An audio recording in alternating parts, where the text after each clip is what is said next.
के घाट पर दौरा उठाई अपन माथ पर। अरे भाई अरे सुनो सनरा रे, अरे जब रही सझिया के घाट पर दौरा उठाई अपन माथ पर। जाने कौन लइका परा का फेकल सो करा पास रे। अरे भाई अरे ओरे मुस्कनिया काहे खातिर बैठ के रोतिया रे? अरे ना जानता रे ओकरा फराक पे केहू फटाका छोड़ देले बा। ओने धुनिया के रोतिया ना करे मुस्कनावा के जोड़ल बा फराहा करे। ओने धुनिया के रोतिया ना करे मुस्कनावा के जोड़ल बा फराहा करे।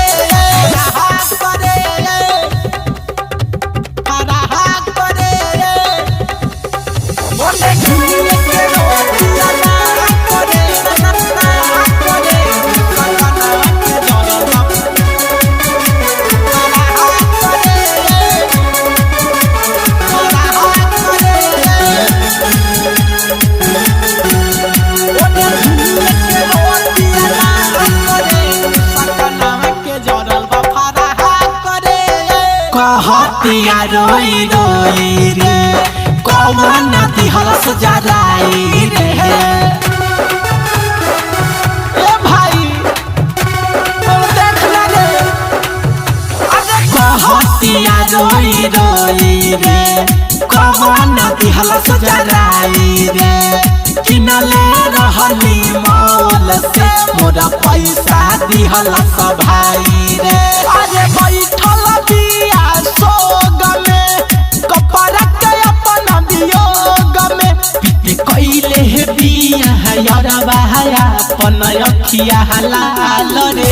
अरे ये बेआ तारे लागत कि पूरा मामला गरम बा हो। अरे हो आज लागत कि कुछ आया पिटाई दोनों साथे होने। धुनिया के रोतिया ना करे मुस्कनावा के जोड़ल बा फराहा करे। ओने धुनिया के रोतिया ना करे मुस्कनावा के जोड़ल बा फराहा करे।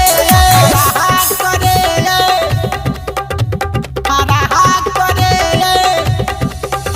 ओने धुनिया के रोतिया ना करे